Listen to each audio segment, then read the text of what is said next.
Le jour où ma grand-mère est morte, toute ma famille est venue réclamer son héritage. Ils étaient tous élégants, souriants, confiants, comme des vautours bien habillés. Mon oncle parlait déjà des voitures qu'il allait acheter. Ma cousine regardait des appartements de luxe sur son téléphone. Ma tante calculait silencieusement combien elle allait recevoir. Et moi, j'étais assis au fond de la pièce, comme toujours, invisible. Puis l'avocat a ouvert le testament, et soudain, plus personne n'a osé me regarder. Pendant presque 30 ans, j'ai été le fantôme de cette famille. À chaque dîner, chaque mariage, chaque anniversaire, chaque Noël, j'étais là, mais personne ne me voyait vraiment. Ma tante Véronica embrassait tout le monde dans la pièce, sauf moi. Mon oncle Randall présentait fièrement ses enfants comme des trophées. Mon fils Théo est médecin. Ma fille Eva est avocate. Puis son regard passait devant moi, comme si j'étais un meuble. Le plus ironique, à ce moment-là, mon entreprise gagnait déjà plus d'argent que leur salaire réuni. Mais dans leur monde, si vous n'étiez pas avocat, médecin ou banquier, vous n'existiez pas. Et moi, j'avais quitté la faculté de droit pour créer une entreprise dans la tech. Pour eux, c'était une honte. Quinn traverse une phase. Ma mère répétait ça à tout le monde. Il finira par revenir à la raison. Une phase, ça faisait déjà 7 ans que mon entreprise existait. 7 ans de nuit blanche, 7 ans à travailler seul, 7 ans à entendre des gens me dire que j'étais un échec. Je me souviens encore du dîner de Noël où j'avais annoncé que j'avais signé mon premier gros contrat. 2 millions d'euros. 2. Un contrat énorme, le plus gros moment de ma vie. Personne n'a réagi. Ma cousine Eva regardait son téléphone. Mon oncle parlait de golf. Et ma mère a simplement demandé « Tu comptes quand même finir ton diplôme un jour ?» C'est ce soir-là que j'ai compris quelque chose. Dans cette famille, je pourrais construire un empire entier et ils continueraient à me regarder comme un enfant perdu. Le pire, je continuais quand même à venir parce qu'une partie de moi espérait encore. Espérait qu'un jour, quelqu'un me regarderait enfin avec respect. Mais ce jour n'est jamais venu. Il n'y avait qu'une seule personne dans cette famille qui me voyait vraiment, ma grand-mère Iris. Tous les mardis soirs, j'allais lui rendre visite à Sunset Manor, une maison de retraite immense, silencieuse, triste. L'endroit sentait le désinfectant et les souvenirs oubliés. J'apportais toujours les mêmes cookies au chocolat, sa recette préférée. 3. Les infirmières me connaissaient par mon prénom. Quinn est arrivée. Et chaque fois, le visage de ma grand-mère s'illuminait. Elle me demandait des nouvelles de mon entreprise, pas par politesse, par curiosité sincère. Elle voulait tout comprendre, les contrats, les clients, les applications, les serveurs, les investissements. Parfois, nous jouions aux échecs pendant des heures. Et un soir, elle m'a regardé en souriant. « Tu sais, Quinn, il me rappelle tous les hommes qui riaient de moi en 1952.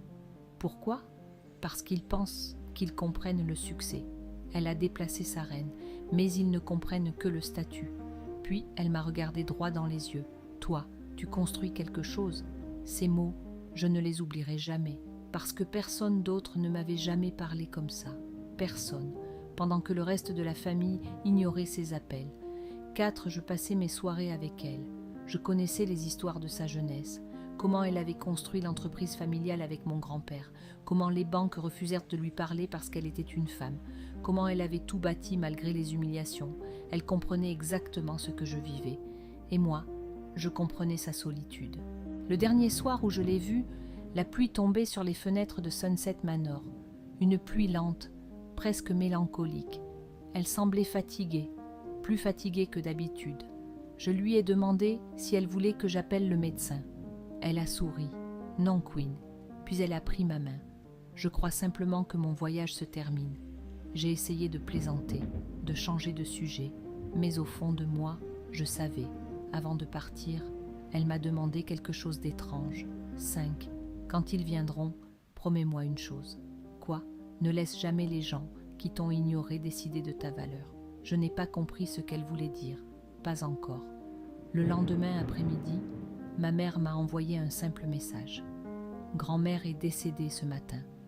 Pas d'appel, pas d'émotion, juste un message. Comme si elle annonçait un changement de réservation. Et quelque part au même moment, Le reste de la famille était réuni à une fête de fiançailles. Ils étaient tous ensemble, sauf elle. Le cabinet de l'avocat ressemblait à un musée pour riches. Bois sombre, cuir noir, silence pesant, toute la famille était là, habillés parfaitement, comme des acteurs avant une cérémonie. Mais derrière leur sourire, je voyais l'impatience. Ils attendaient l'argent. Mon oncle Randall parlait déjà de vendre la maison. Ma tante Véronica regardait discrètement des villas sur son téléphone. Théo calculait combien il pourrait investir. Et moi, j'étais assis au fond de la pièce, comme toujours, invisible. Puis l'avocat a commencé à lire. Au début, c'était du langage juridique, puis soudain, sa voix a changé. Toi, Véronica, qui n'as rendu visite à ta mère que 2 fois en 5 ans, le visage de ma tante s'est figé. Je te laisse exactement ce que tu m'as donné durant mes dernières années, le silence. Personne n'a bougé. Toi, Randall, qui envoyais des fleurs mais jamais ta présence, mon oncle a commencé à devenir rouge. Je te laisse mes regrets. Puis il a tourné une page, et tout a changé. À mon petit-fils, Quinn. 7. Le silence dans la pièce est devenu glacial. Qui a été le seul à me traiter comme une personne et non comme un compte bancaire? Mon cœur battait si fort que je pouvais l'entendre. Je laisse le reste de ma fortune, l'entreprise familiale, la maison, les investissements et tous mes biens personnels. Personne ne respirait. Ma cousine Eva a laissé tomber son téléphone. Théo regardait l'avocat comme s'il venait de parler une autre langue. Ma mère me regardait enfin, pour la première fois depuis des années. Et dans ses yeux, je n'ai pas vu de l'amour, j'ai vu de la peur. Avant que je quitte le cabinet, l'avocat m'a donné une enveloppe. Votre grand-mère voulait que vous lisiez ceci seul. Je suis resté dans ma voiture pendant presque 1 heure. La pluie frappait doucement le pare-brise. Mes mains tremblaient, puis j'ai ouvert la lettre. Mon cher Quinn, 8, si tu lis ceci, alors ils sont probablement déjà en train de se battre pour mon argent. Je veux que tu comprennes quelque chose. Tu n'as jamais été le mouton noir de cette famille. Tu étais simplement le seul à ne pas être faux. Pendant qu'ils cherchèrent le statut, tu construisais quelque chose de réel.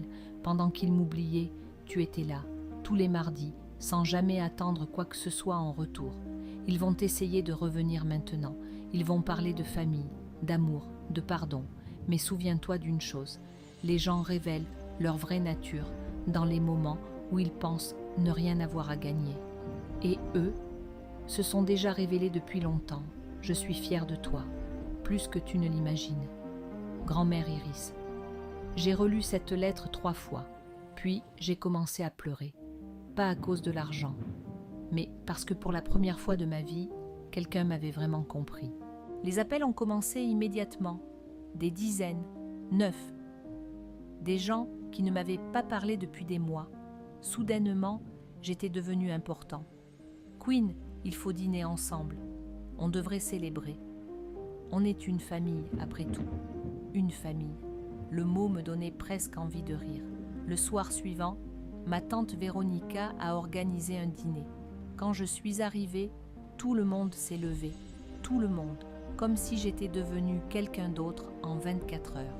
Mon oncle m'a installée à la place principale, la place du patriarche, l'endroit où je n'avais jamais eu le droit de m'asseoir. Théo m'a tapé sur l'épaule. J'ai toujours su que tu réussirais. J'ai failli rire.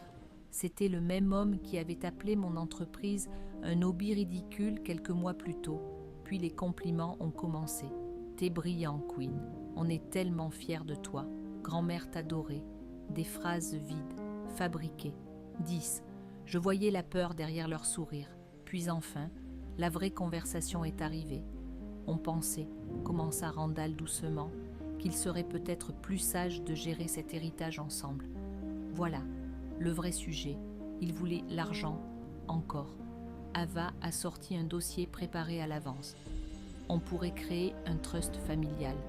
Bien sûr, un moyen élégant de récupérer ce qu'ils avaient perdu. Je les ai regardés pendant quelques secondes, puis j'ai souri. Vous avez raison, leurs visages se sont illuminés.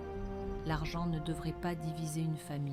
Randall a soupiré de soulagement, mais avant qu'il puisse répondre, j'ai sorti mon téléphone et j'ai appuyé sur lecture. La voix de Véronica a rempli la pièce. 11. Queen est embarrassant, toujours avec ses ordinateurs, il finira seul. Silence. J'ai lancé un autre enregistrement, la voix de Randall. Ce gamin reviendra ramper quand son entreprise échouera. Puis un autre, Ava. Je refuse qu'il apparaisse dans mes photos Instagram. Il détruit l'image de la famille. Le silence était devenu insupportable. Leur visage avait changé. Ils ne me voyaient plus comme une victime. Ils me voyaient enfin comme un danger. Pendant des années, j'ai dit calmement. J'ai cru que j'étais le problème. Je les regardais un par un. Alors, j'ai commencé à enregistrer nos conversations pour comprendre ce que je faisais mal. Je me suis levée lentement. Et vous savez ce que j'ai découvert ? Personne n'a répondu. Je ne faisais rien de mal. Puis, je me suis dirigée vers la porte. Et juste avant de partir, 12, je me suis retournée. Grand-mère Iris voulait une famille, pas des acteurs. Et je suis partie. Les mois suivants ont détruit l'illusion dans laquelle toute ma famille vivait. Ma tante Véronica a perdu sa maison. Elle vivait depuis des années au-dessus de ses moyens, en comptant sur l'héritage. Mon oncle Randall a dû fermer son restaurant. Théo a perdu sa fiancée. Eva a perdu son travail. Tout leur monde reposait sur une richesse qu'ils n'avaient jamais gagnée. Et quand cette richesse a disparu, tout s'est écroulé. Pendant ce temps, moi, je continuais à travailler, comme toujours, parce que contrairement à eux, je savais déjà vivre sans privilège. Un matin, mes parents sont venus à mon bureau. 13. Ils avaient l'air fatigués, vieillis, comme si les derniers mois avaient enfin retiré leur masque. « On t'aime, Queen », ma mère pleurait. « L'argent ne compte pas ». Je suis resté silencieux. Puis, j'ai demandé doucement « Où était cet amour quand j'avais besoin de vous ?» Personne n'a répondu. Mon père regardait le sol. Alors j'ai sorti un chèque de mon tiroir. 500 €. Voilà ce que vous avez dépensé pour mes anniversaires en 10 ans. Je leur ai tendu le chèque. Maintenant, nous sommes quittes. Le regard de ma mère s'est brisé. Mais moi, je ne ressentais plus de colère, seulement du vide. Un an plus tard, 14, j'ai revu Ava dans un café. Elle semblait différente, plus humble, plus vraie. Elle m'a regardé longtemps avant de parler. Tu avais raison, c'était la première fois qu'un membre de ma famille disait ces mots, sans manipulation, sans excuse, juste la vérité. Elle m'a raconté sa chute, ses dettes, ses erreurs, la manière dont elle avait construit toute son identité autour des apparences. Et pour la première fois, j'ai vu quelqu'un changer réellement, pas parce qu'il voulait mon argent, mais parce qu'il avait enfin compris. Nous sommes restés dans ce café pendant 2 heures, à parler, vraiment parler, comme une vraie famille. Aujourd'hui, la maison de ma grand-mère est devenue un centre communautaire. Des enfants y apprennent la technologie, des entrepreneurs y construisent leurs projets, des familles y trouvent de l'aide. À l'entrée, 15, une plaque dorée porte son nom, Iris Patterson Community Center, et juste en dessous, une phrase, là où chacun mérite d'être vu. Parfois, je pense encore au mardi soir à Sunset Manor, à la pluie sur les fenêtres, aux parties d'échecs, aux cookies au chocolat, et je comprends enfin quelque chose. Le vrai héritage de ma grand-mère, ce n'était pas l'argent, c'était la manière dont elle m'a appris à voir ma propre valeur, avant que le monde ne la remarque. Parce qu'après avoir été invisible pendant presque toute ma vie, j'ai finalement compris une chose. Ma présence était un cadeau, et tout le monde ne mérite pas de le recevoir. Le mouton noir ne reste pas toujours dans le troupeau. Parfois, il construit son propre royaume.